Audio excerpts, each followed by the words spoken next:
You know what happens to truths that arrive too early? They are not celebrated. They are fought against, not because they are false, but precisely because they are true. And because this truth disrupts an established order, a collective certainty, a fragile balance. Galileo observes the sky and understands that the earth rotates. They force him to say he was wrong. He dies under house arrest, his books banned. Darwin spends decades gathering evidence on evolution. When he finally publishes, he's caricatured as an ape in the newspapers. They say he destroys human dignity. Semmelweis discovers that simply washing hands can save thousands of women in childbirth. The doctors, insulted in their honor, reject him. He ends up institutionalized, beaten to death by the guards. The mechanism is always identical, a discovery that disrupts, a messenger they try to destroy. Then, silence. Years, sometimes centuries of silence. And finally, discreetly, rehabilitation. When it's too late, when the discoverer is dead, when their truth no longer bothers anyone. You've lived long enough to have observed this pattern, perhaps in your profession, perhaps in your family, perhaps in the great societal debates of your era. This way, institutions react when someone touches something sacred. 1977, Oxford University. Two young historians publish a book. Patricia Crone, 33 years old, Michael Cook, 35. Both brilliant, trained in the finest British universities, Arabists, experts in ancient sources. The book is titled Hagarism, The Making of the Islamic World. 268 pages, published by Cambridge University Press, one of the most respected academic publishing houses in the world. Their intention was not to provoke, much less to insult. They simply wanted to apply to the history of Islam's origins the same methodological rigor applied to the history of early Christianity. Judaism, Rome, ancient Greece. This approach seems mundane today, doesn't it? Yet in 1977, it was revolutionary, because for 1,400 years, no one had really dared to do it. Their method was simple, too simple, perhaps. Ignore the biographies of the Prophet Muhammad, written 150 to 200 years after his death. Ignore the oral traditions compiled generations later. Ignore the legends, however beautiful they may be, and focus solely on what really existed at the time of the events. Inscriptions carved in stone, coins minted by the first caliphs, letters and chronicles written by contemporary witnesses, Christians, Jews, Zoroastrians, who saw with their own eyes what was happening. Documents that do not lie, that cannot be rewritten after the fact to serve a narrative. What they discovered, let's simply say it did not correspond at all to the official history.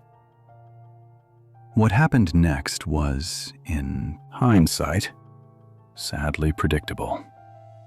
Accusations of Islamophobia, of racism disguised as science, of contempt for a religion and its faithful. Threats, attempts to ban the book, campaigns to discredit the authors, pressure on the universities that employed them.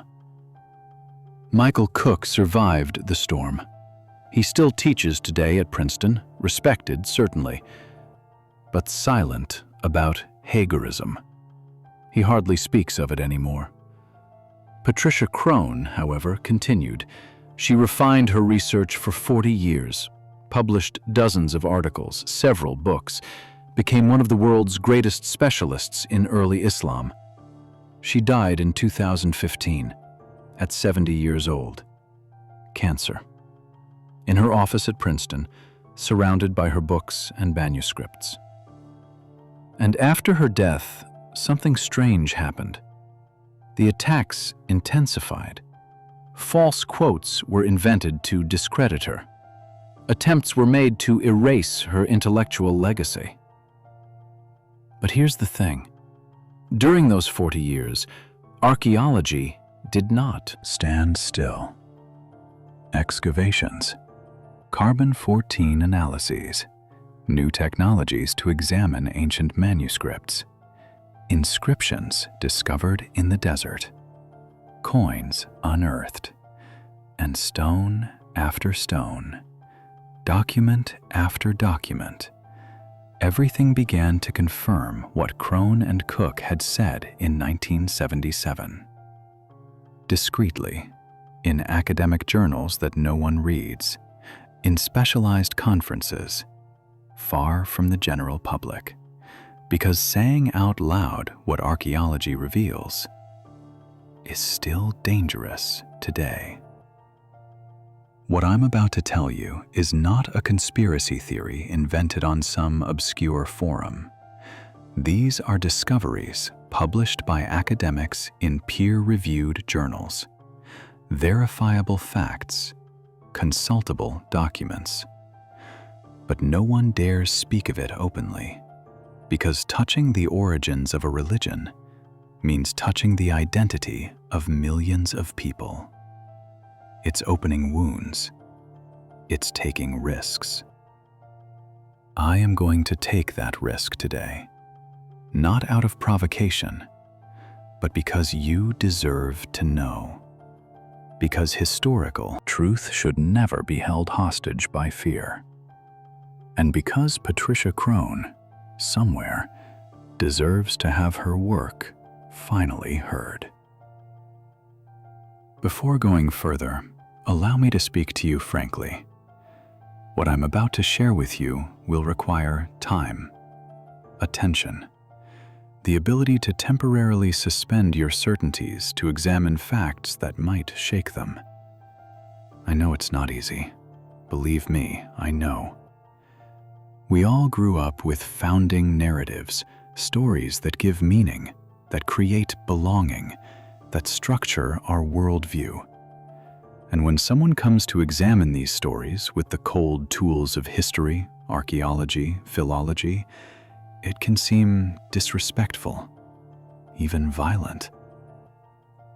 But here's what age teaches us, isn't it? That we can love a tradition while recognizing that its origin is more complex than what we were told. That we can deeply respect a community of believers while factually examining historical documents. That we can honor people's faith while seeking to understand how that faith was constructed, humanly, historically, socially. The two are not mutually exclusive, quite the opposite, in fact. A faith that fears historical examination is fragile. A faith that accepts being questioned, that enriches itself with knowledge rather than fleeing from it, that one is solid. This video will last nearly an hour. I'm going to ask you to follow me through centuries of history, through documents in multiple languages, through complex academic debates. If you're here for a simple 3-minute answer, you will be disappointed. If you're here to have what you already think confirmed, you might be troubled. But if you're here because you've understood that reality is always richer, more nuanced, more surprising than simplified narratives, if you're part of that generation that has learned to distrust truths that are too smooth, too easy, too comfortable, if you have that perspective that experience gives, that capacity to accept that things are not always what we thought they were, then stay. I'm not going to tell you what to think about Islam. I'm not here to destroy anyone's faith. Frankly, who am I to judge what gives meaning to the lives of 2 billion people? I'm simply going to show you What authentic historical documents reveal. Contemporary sources, testimonies from those who lived the events. Archaeology that doesn't lie. What you do with it afterward is your freedom, your responsibility. You may decide that these discoveries change nothing about your faith, that the human history of a religion takes nothing away from its spiritual truth. You may decide, on the contrary, that it changes your perspective, that understanding the real origins modifies your relationship with the sacred. Both choices are legitimate. Both deserve respect. But to make a free choice, one must first know. And that is the knowledge I'm going to transmit to you today. There is something precious in looking history in the face, without fear, without anger, just with curiosity, asking yourself, how did things really happen? How is a religion born? How is a collective narrative constructed? How do men and women, in specific circumstances, create something that will span centuries? It's fascinating. It's profoundly human.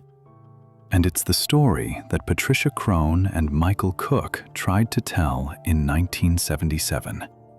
A story they wanted to bury, but which, 50 years later, resurfaces stone by stone, manuscript by manuscript.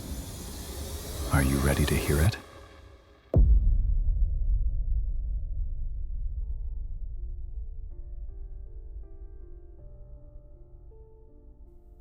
Oxford, early 1970s. Imagine two young researchers in a university library. Piles of ancient manuscripts, thick dictionaries, cold coffee in forgotten cups. Patricia Crone had just obtained her doctorate from the School of Oriental and African Studies in London. She was 28 years old, an intellectual brilliance recognized by all, a rare ability to read sources in Arabic, Syriac, Greek, Hebrew. Michael Cook was already teaching at Cambridge. He was 30, specialist in medieval Islamic history, methodical, rigorous, cautious in his conclusions. They didn't know each other very well yet, but they shared something, a frustration. Understand the context well. In the 1970s, the history of early Christianity was already a mature discipline. We know that the Gospels were not written by eyewitnesses. We know the contradictions between the texts. We've identified the different sources of the Pentateuch. No serious historian takes the Bible literally anymore as a historical document. It's respected as a sacred text, of course, but it's recognized that it was written, compiled, edited by humans, with specific intentions, in specific political contexts. This has become normal, acceptable. Even Christian theologians admit it. But Islam? That was different. Traditional Islamic sources, the biographies of the Prophet Muhammad, the Hadith collections, the first historical accounts, were all written at minimum 150 years after the events they describe. Imagine. It's as if the only sources on Napoleon had been written in 1960 by people who never knew anyone who knew him. And yet, these sources were treated as reliable historical documents, without questioning, without critical examination. Why? Out of respect for the Muslim faith, out of fear of being accused of racism or colonialism, out of simple academic habit. Crone and Cook asked themselves, What if we applied to Islam the same method we apply to Christianity? What if we set aside all these late sources and looked only at what really dates from that period? What would we find? It was a simple question, almost naive, but no one had really asked it before them. They got to work. They gathered all the datable documents from the 7th century, the era when Islam is supposed to have been born. Not much, actually. A few inscriptions, some coins, chronicles written by Syriac Christians, Armenian monks, Byzantine administrators who saw these Arab conquerors arrive, papyri discovered in Egypt, graffiti carved in the desert, commercial letters, administrative documents. Nothing spectacular, just traces. Footprints left by people who lived at that time and who didn't know they were testifying for history. And that's precisely what gives them their value. These people had no reason to lie, no theological agenda. They simply described what they saw, what they understood, sometimes making mistakes, actually, but in good faith. Crone and Cook spent months compiling these sources, translating them, comparing them, dating them precisely. And slowly, a picture emerged. A picture that did not correspond at all to the traditional history. According to Islamic tradition, Muhammad receives his first revelations around 610 in Mecca in Arabia. He preaches pure monotheism. He comes into conflict with the polytheistic Meccan elites. In 622, he goes into exile in Medina with his disciples. There, he creates a community. He leads battles. He unifies Arabia under the banner of Islam. He dies in 632. His successors, the caliphs, continue his work. They conquer in a few decades an immense territory, from Spain to India. They do it in the name of Allah, in the name of the Prophet, to spread Islam. It's the history taught everywhere, the one found in school textbooks. But here's the thing. Contemporary sources, those that really date from the 7th century, do not tell this story. They tell something much stranger, much more complex. Take the Christian chronicles of the time. There are several, written in Syriac, Greek, Armenian, by monks, bishops, scribes who lived in Syria, Palestine, Mesopotamia, regions conquered by these new Arab arrivals.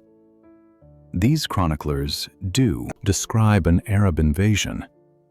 They speak of wars, conquests, cities taken. All of this conforms to tradition. But here's what's troubling. They never speak of a new religion called Islam. They never use that word, not once. They don't mention a prophet named Muhammad who would have preached a new monotheism. What they describe is an alliance between Arab tribes and Jewish groups, a military and religious alliance. They call these invaders the Hagarenes, the descendants of Hagar, Abraham's servant from whom Ishmael is supposed to descend, the ancestor of the Arabs according to biblical tradition. Or sometimes the Saracens, or simply the Arabs, but never the Muslims. Even more troubling, these chroniclers claim that these Arab conquerors worship the God of Abraham, that they recognize Moses as a prophet, that they respect biblical laws, that they pray facing Jerusalem, not toward Mecca. that they await the coming of the Messiah, that they believe this conquest of the Promised Land is the fulfillment of biblical prophecies. In other words, these contemporary sources described the first Arab conquerors as heterodox Judeo-Christians, a messianic sect, a redemption movement that mixes Jewish and Arab elements, not at all as bearers of a new and distinct religion. You understand the problem? If these contemporary witnesses speak the truth, and they had no reason to lie, then the traditional history of Islam's birth is false. Or at least, it's much more complicated than we're told. Crone and Cook continued digging. They examined the oldest Arabic inscriptions, those carved on rocks in the desert, on buildings, on milestone markers. And there again, surprise. The first Arabic inscriptions that explicitly mention Muhammad and Islam date from the 690 period, 60 years after the Prophet's presumed death. Before that, nothing. Or almost nothing. Invocations to God, blessing formulas, but no clear reference to an Arab prophet, to a new religion, to a sacred book called the Quran.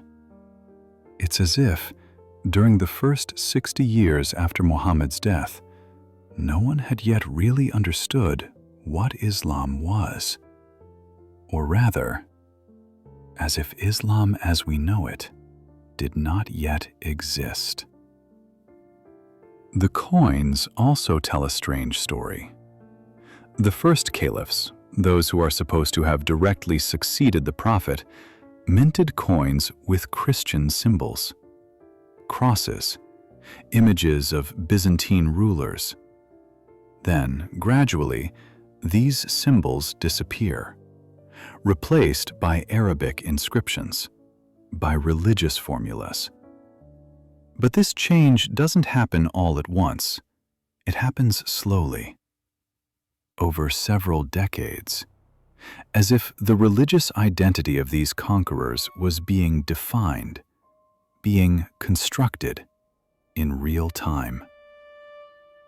Crone and Cook spent 3 years compiling all this evidence, analyzing it, trying to understand what it meant.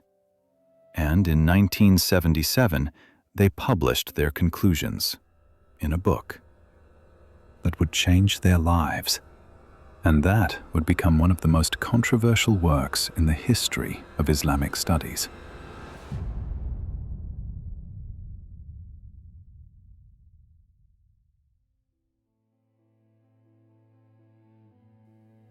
Hagarism, the making of the Islamic world. The title said it all. The Arab conquerors were not, initially, Muslims. They were Hagarenes, descendants of Hagar, Arabs who had allied with Jewish groups to accomplish a messianic mission. Islam as we know it, a construction, progressive, elaborated over several generations, finalized only under the reign of Caliph Abdul-Malik between 685 and 705. It was explosive. So here's what Crone and Cook discovered. And I'm going to tell you slowly, with patience, because it's complex, because it requires suspending what you think you know to examine what the documents really reveal. At the beginning of the 7th century, Arabia is not an empty desert populated by ignorant polytheists. It's a region in full religious effervescence. Monotheism has already been present there for a long time. Jewish tribes live there, Christian communities too, heretical groups chased from Byzantium and Persia. And above all, there is an expectation, a messianic expectation. The idea that the Messiah will come, that the end times are approaching, that God will soon intervene in history to restore justice. This expectation is not specific to the Arabs. It crosses the entire Middle East at this time. Jews, Christians, Even some Zoroastrians expect an imminent upheaval. In this context, a man rises among the Arabs. Contemporary sources tell us almost nothing about him. They don't even clearly mention his name. But late sources will call him Mohammed. His real name doesn't matter. What matters is what he preaches. He preaches strict monotheism. He claims he is in the line of biblical prophets, that he brings the same message as Moses, as Abraham. He gathers Arabs around him, nomadic tribes, merchants, warriors. But, and this is crucial, he does not preach a new religion distinct from Judaism. He preaches that the Arabs, descendants of Ishmael, also have the right to inherit the promises made to Abraham, that they too are the chosen people, that the God of Abraham, the God of Moses, the God of Israel, is also their God. It's a powerful message, revolutionary even. For centuries, the Arabs were considered poor cousins, descendants of the servant Hagar, not the wife Sarah, illegitimate sons of Abraham. And now a prophet tells them, no, you are legitimate. You have your place in God's plan. You too are heirs to the promised land. This message resonates with certain Jewish groups. Not all, of course, but some. Marginal groups, heterodox, perhaps Samaritan Jews, perhaps messianic sects awaiting the coming of a prophet of the last times. These groups see something interesting in this Arab prophet, an opportunity. The Byzantine Empire and the Persian Empire have just torn each other apart for decades of wars. Both are weakened, exhausted, vulnerable. If ever there's a time to fulfill biblical prophecies, reconquer Jerusalem, rebuild the temple, establish the kingdom of God on earth, it's now. But the Jews alone cannot do it. They have no army, no military force. The Arabs, however, have warriors, formidable horsemen, mobility in the desert. So an alliance forms, an alliance between Arab tribes who want their place in salvation history and Jewish groups who want to accomplish messianic prophecies. This is the origin of what will become Islam. Not a divine revelation in a cave, but a political and religious alliance, pragmatic and mystical at the same time, forged in a moment of historical chaos. Contemporary sources confirm this alliance. An Armenian chronicler, writing around 660, so barely 30 years after the events, describes exactly that. He writes, "The Jews advised the sons of Ishmael to take possession of the land that God had promised to Abraham and his descendants." Another Syriac chronicler, writing around 640, states that the conquering Arabs follow the laws of Moses and worship the God of Abraham. These witnesses don't understand everything. They're sometimes confused. But they describe what they see: a Judeo-Arab alliance, a movement that mixes biblical and Arab elements, not a new religion. Not yet. And this alliance works.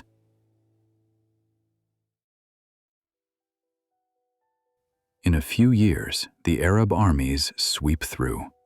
They take Damascus in 635, Jerusalem in 637, Egypt in 641. Persia collapses in 651. It's one of the fastest conquests in history, an immense empire created in one generation. And contemporary chroniclers don't hide their astonishment. How is this possible? How can these Arab tribes, whom no one talked about 20 years ago, overturn thousand-year-old empires? Some see God's hand in it. a punishment sent against heretical Christians. Others simply see the weakness of the Byzantine and Persian empires, exhausted by their wars. But everyone agrees on one point. These conquerors are not ignorant barbarians. They are organized. They have a vision. They believe they are accomplishing a divine mission. Only, here's the thing. Once the conquest is accomplished, a question arises. What now? The Messiah has not come. The kingdom of God has not manifested. Jerusalem has been taken, but nothing supernatural has occurred. The Arabs control an empire, but they don't really know how to govern it, how to justify their power, how to create a stable identity. Because an alliance of circumstance, forged in war, is not enough to build a lasting empire. A clear identity is needed, recognized legitimacy, a structured religion. And that's where things get complicated. Because the Arabs and the Jews, even allied, don't see things the same way. Jews still await the Messiah. They respect the Torah. They want to rebuild the temple. They consider that the Arabs are useful allies, but not spiritual equals. The Arabs, on their part, begin to claim a central place. They no longer want to be second. They want their own prophet, their own sacred book, their own religious identity. Tensions appear, theological debates, conflicts of interpretation, power struggles. The alliance begins to crack. And for several decades, between 640 and 680, the religious identity of these conquerors remains vague, uncertain, under construction. The coins from this period show this well. We find Christian symbols, inscriptions in Greek and Arabic, ambiguous formulas that can be read in multiple ways. It's a gestation period, a period when several futures are possible. Islam could have remained a Judeo-Arab sect, a heterodox branch of Judaism. But that's not what happened. In 680, a civil war breaks out in the Caliphate. Several contenders fight for power. One of them, Abdul-Malik ibn Marwan, ends up prevailing.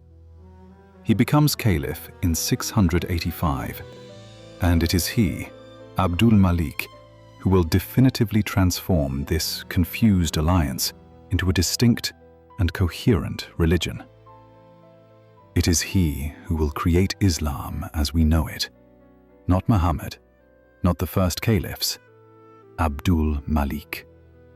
A brilliant politician, pragmatic, visionary. He understands that he cannot continue to govern an empire with a vague religious identity, an unstable alliance, borrowed symbols. Something new is needed, clear, Arab. The Arabs must be definitively separated from the Jews, create a religion that is uniquely Arab, that gives the Arabs their own legitimacy, independent of any other tradition. And Abdul-Malik has the means to do it. He controls the state apparatus, the scribes, the architects, the court theologians, the poets, the propagandists. He will do everything to refound his empire's religion. 685 Anno Domini, Damascus. Abdul-Malik becomes caliph after years of bloody civil war. He has defeated his rivals. He now controls an empire that stretches from Libya to Iran. But this empire is fragile. The conquered populations are predominantly Christian, Jewish, Zoroastrian. They don't really understand who these Arab conquerors are, what their religion is, what their legitimacy is. The Arabs themselves are divided. Some still lean toward Judaism, others have adopted Christian practices, still others follow purely Arab traditions. There is no coherence, no clear identity. Abdul-Malik understands that an empire cannot survive in this confusion. A state religion is needed, unified, distinctive, that clearly separates the Arabs from all other communities, and he will create it. First decision: Arabize the administration. Until then, the Caliphate's administration functioned in Greek and Persian, the languages of the old empires. Christian and Zoroastrian scribes continued to work as before. Abdul-Malik changes everything. He orders that all administrative documents now be written in Arabic, that all coins bear Arabic inscriptions. It's a bureaucratic revolution. It takes years, but it sends a clear message. This empire is Arab. The Arabic language is the language of power, and with the language comes identity. Something decision: create properly Arab sacred architecture. In 691, Abdul-Malik has the Dome of the Rock built in Jerusalem.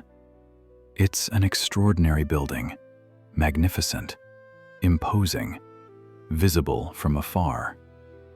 It's built on the Temple Mount, the holiest place in Judaism, the place where Solomon's temple stood, the place that Jews have wanted to rebuild for centuries.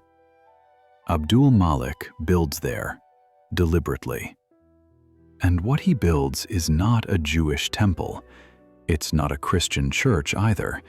It's something new, an Islamic sanctuary. Inside, inscriptions cover the walls. Inscriptions in Arabic, verses that affirm the oneness of God, that deny the Christian Trinity, that affirm that Jesus was a prophet, not the Son of God. And above all, verses that speak of a prophet, a messenger of God, not explicitly named, but identifiable: Muhammad. It's the first time that Muhammad's name appears so clearly in an official monument. 60 years after his presumed death. You feel what's happening?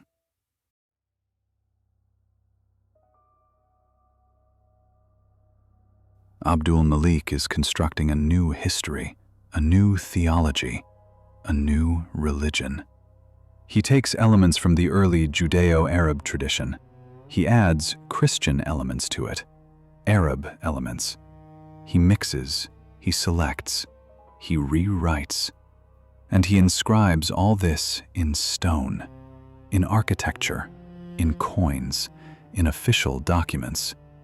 He creates fait accompli, monuments that no one can ignore, inscriptions that no one can erase.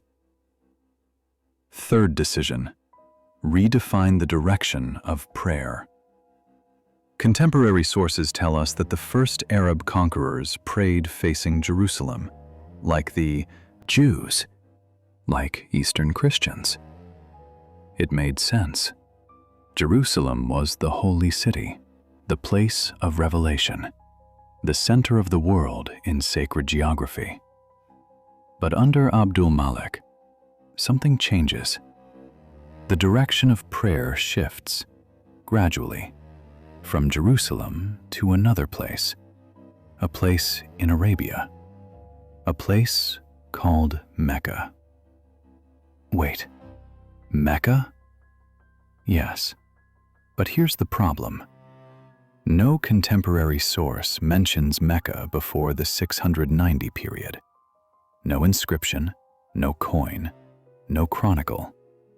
Mecca suddenly appears in official documents under Abdul-Malik, and suddenly it becomes the center, the sacred place par excellence, the place where the Prophet supposedly preached, the place toward which all Muslims must pray. How is this possible?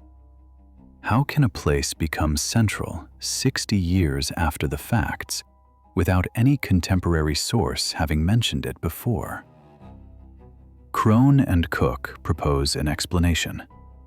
Mecca, in its sacred form, is a late invention, an ideological construction of Abdul-Malik's caliphate. He needed a religious center in Arabia, not in Jerusalem, which remained too associated with Judaism and Christianity. A purely Arab place was needed, a place that anchors Islam in the Arabian Peninsula, that makes the Arabs the central people of this new religion.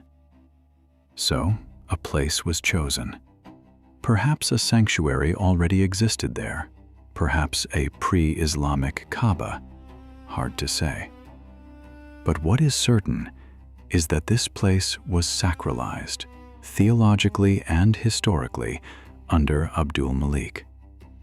A history was constructed retrospectively, a history where the prophet was born there, where he preached there, where he received his revelations there. A history that made Mecca the cradle of Islam. And this history, repeated for decades, transmitted orally, then written, became the official truth. Fourth decision: compile a sacred book. You now understand why this was necessary. The Jews had the Torah, the Christians had the Gospels, the Arabs, to be legitimate, had to have their own book, their own written revelation. And Abdul-Malik launched this project. Gather the oral traditions that were circulating, the hymns, the prayers, the narratives, the rules. Compile them, organize them, edit them. Create a coherent book. A book that tells the story of an Arab prophet, that establishes laws, that defines a theology, that creates an identity. This book will be the Quran.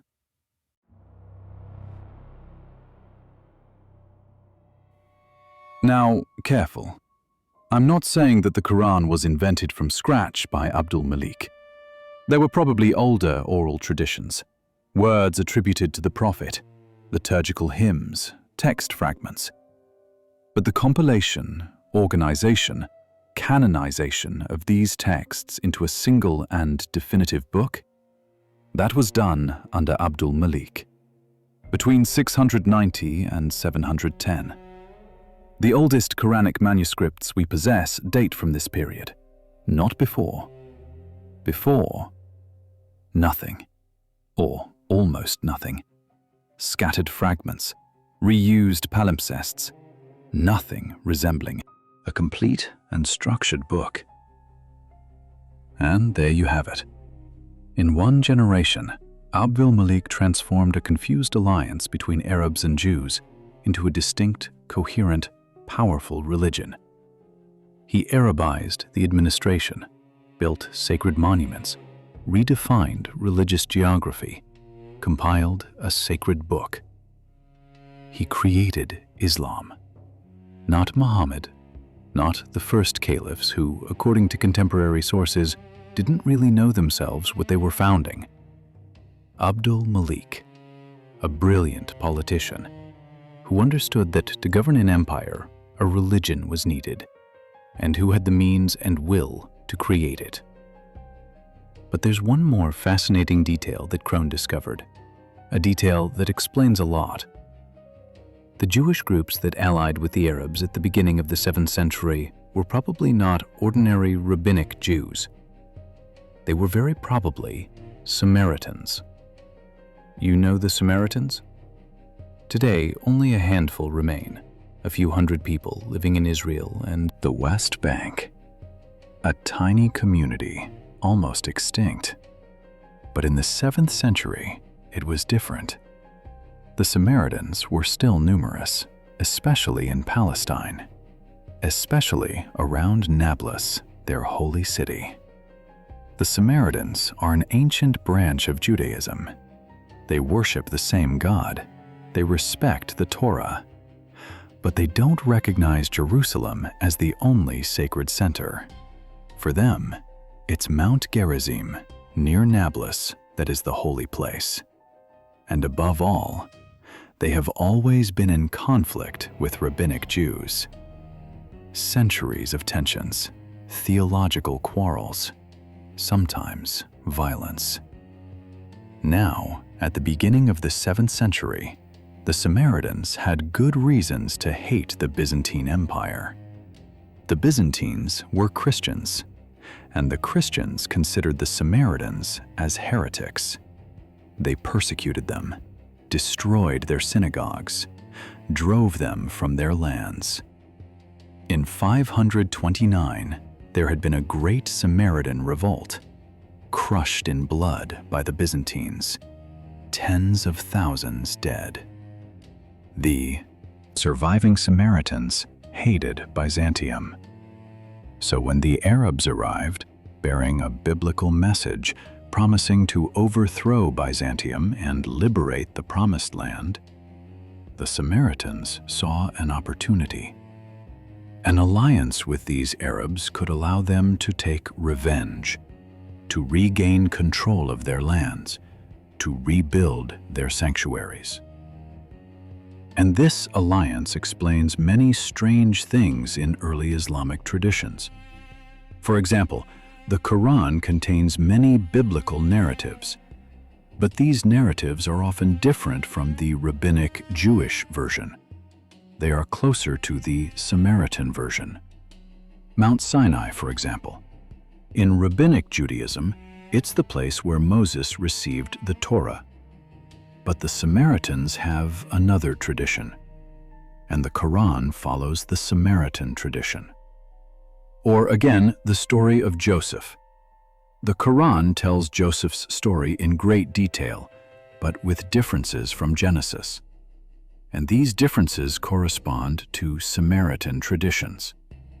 There are dozens of examples like this, details that show that early Islamic traditions were influenced by a Samaritan reading of the Bible, not by the dominant rabbinic reading. Crone spent years studying these parallels, documenting them, showing how early Islam bears the traces of this Judeo-Arab alliance, and more precisely, of an alliance between Arabs and Samaritans. It's meticulous work, technical, that requires deep knowledge of Samaritan sources, often obscure. But the result is fascinating.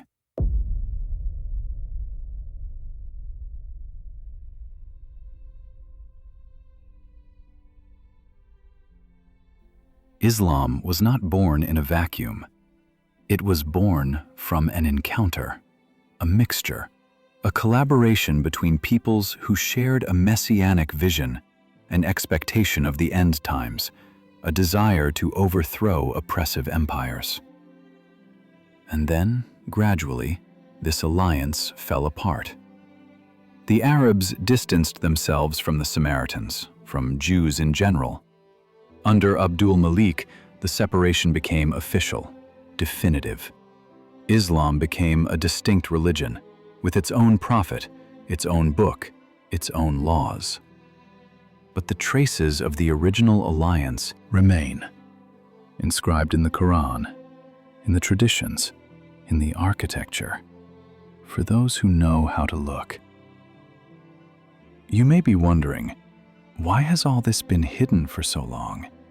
Why isn't this history taught in schools? Why do history textbooks continue to tell the traditional version? The answer is simple. Because this discovery is politically dangerous. Understand the context well. For 2 billion Muslims in the world, the traditional history of Islam is not just a story. It's the foundation of their identity, of their faith, of their relationship with the sacred. Muhammad received a direct revelation from God. The Quran is the very word of God, unchanged, perfect.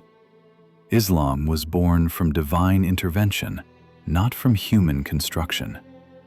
This belief structures everything: the way of praying, the way of living, laws, morality, the meaning of existence. And now, 2 Western historians come and say, no, it wasn't like that. Islam was born from a political alliance between Arabs and Jews.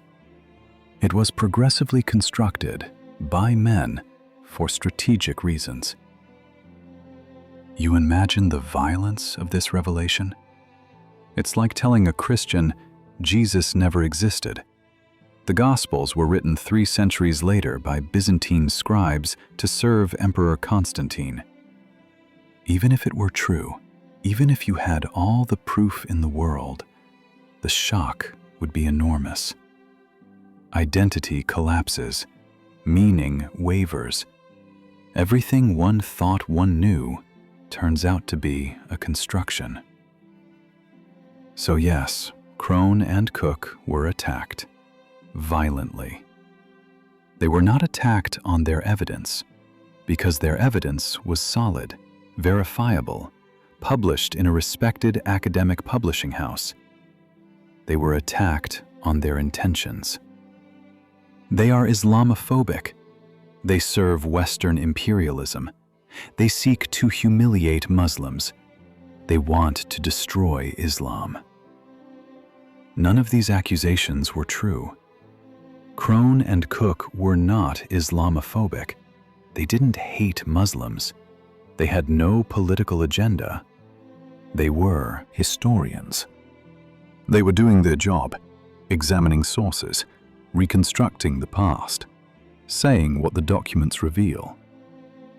But in a world where religion is so intimately linked to identity, where touching sacred history is perceived as an aggression, doing history becomes a dangerous act. And the most troubling thing is that this mechanism is not specific to Islam. You've seen it function everywhere. When historians wanted to examine certain aspects of World War II, they were accused of revisionism, of negationism. When researchers wanted to scientifically study the origins of Christianity, they were accused of blasphemy, of attacks against faith. When anthropologists wanted to analyze the founding myths of certain nations, they were accused of treason, of lack of patriotism. You recognize the pattern? It's always the same structure. A researcher discovers something that contradicts a founding narrative. The founding narrative is defended, not by rational arguments, but by moral accusations. The evidence is not addressed. The person is attacked. And often that's enough. The social pressure is such that the researcher withdraws, or stays silent, or moderates their conclusions so as not to shock. Historical truth becomes hostage to collective sensitivity. But here's what age teaches us. Disturbing truths always resurface in the end. They can be buried for decades. Those who state them can be threatened. The books that contain them can be banned. But if they are true, if they rest on verifiable facts, they come back, always. Galileo was forced to recant. But the Earth rotates anyway. Darwin was ridiculed. But evolution is a fact. Semmelweis died in an asylum. But today, all surgeons wash their hands. And Patricia Crone? Patricia Crone died in 2015, harassed to the end. But today, 50 years after Hagarism, archaeology is proving she was right. This is what Patricia Crone discovered. What she was ostracized for. What they tried to destroy her reputation for. What, even dead, they continue to defame her for. She discovered that the history of Islam's origins, as told to us, is not accurate. That this history was constructed progressively for political and identity reasons. That Islam was born from a Judeo-Arab alliance, then separated from it. That the Quran, as we know it, was compiled 60 years after the Prophet's death. That Mecca became a religious center late under Abdul-Malik, That all this is documented, verifiable, proven by contemporary sources that no one can refute. And now, this truth is in your hands. Not so that you become anti-Muslim, not so that you despise a religion followed by 2 billion people, but so that you understand how religions are born, how identities are constructed, how power uses the sacred to legitimize itself. Because this mechanism is not specific to Islam, it's a universal mechanism. Christianity was constructed the same way, through councils, text editions, political decisions. Judaism too. The Torah was not written by Moses. It was compiled during the Babylonian exile for identity reasons. All religions, all nations, all collective identities are constructed this way, through narratives, founding myths, stories that give meaning. And these stories do not fall from heaven. They are created by humans, in specific contexts, for specific reasons. Recognizing this is not destroying the sacred. It's understanding the human, understanding our need for narratives, our need for belonging, our extraordinary creative capacity to forge identities that span centuries. It's admirable, actually. Men and women in the 7th century, in a context of chaos and violence, created something so powerful that it still exists 1400 years later. They forged an identity, a civilization, a world view. It's an extraordinary human achievement, but it's a human achievement, not divine. And you, now, you can transmit this understanding to your children, to your grandchildren, to those who will come after you. You can teach them to look at founding narratives with respect, but also with lucidity, to honor traditions without being blinded by them, to understand how power legitimizes itself through the sacred, to recognize the mechanisms of identity construction. It's perhaps the finest legacy you can leave, not reassuring certainties that confine, but tools to see, to understand, to think for oneself.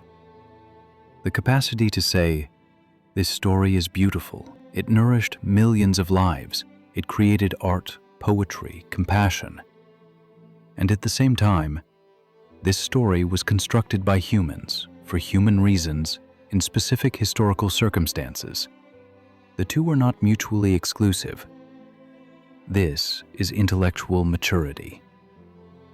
This is what Patricia Crone understood, what she paid the price for, what ultimately survives all attempts at erasure. Because truth has a strange property. It can be buried, censored, defamed, but it cannot be killed. It resurfaces, always, stone by stone, document by document, generation by generation. You are now custodians of this discovery, not to brandish it as a weapon, not to humiliate anyone, but to transmit it with respect, with nuance, with that wisdom that experience gives. For it is perhaps the most precious thing you can bequeath to those who will come after you. Not reassuring certainties that confine, but tools to see clearly, to recognize human constructions behind sacred narratives, to understand how identities are born. And if this investigation touched you, if you feel this story deserved to be told, then do something simple but important. Subscribe to this channel, not out of habit, not out of politeness, but because this type of content, deep, rigorous, demanding, needs to find its audience to continue existing. Because in an ocean of simplifications and sensationalism, certain complex truths deserve to be explored with patience. You belong to a generation that still has a taste for depth, for nuance, for assumed complexity. You don't need reality simplified for you. You want to truly understand it. And as long as there are people like you, there will be hope. Because truth never really dies. It is the seed that germinates, even after the longest winter. Nearly 50 years ago, two young historians opened a book that contained no divine revelations, just documents, inscriptions, testimonies. They looked at these documents with honesty, with rigor, without prejudice, and they saw something that no one had wanted to see before them. For this, they tried to destroy them. Patricia Crone died without seeing the complete rehabilitation of her work. But her work survives, and every year, archaeology confirms it a little more. Today, you know what she discovered. You know how Islam was really born, how it was constructed, how Abdul-Malik refounded this religion for political reasons. You know that founding narratives do not fall from heaven, that they are forged by humans, in history, for human reasons. This knowledge doesn't make you cynical, it makes you lucid. And lucidity, in the end, is the only true form of respect. Respect for human intelligence that creates civilizations. Respect for historical truth that deserves to be known. Respect for future generations who deserve to understand where they come from. Truth does not descend from above. It is built here, below, stone by stone, document by document, life by life. And you are now its guardians.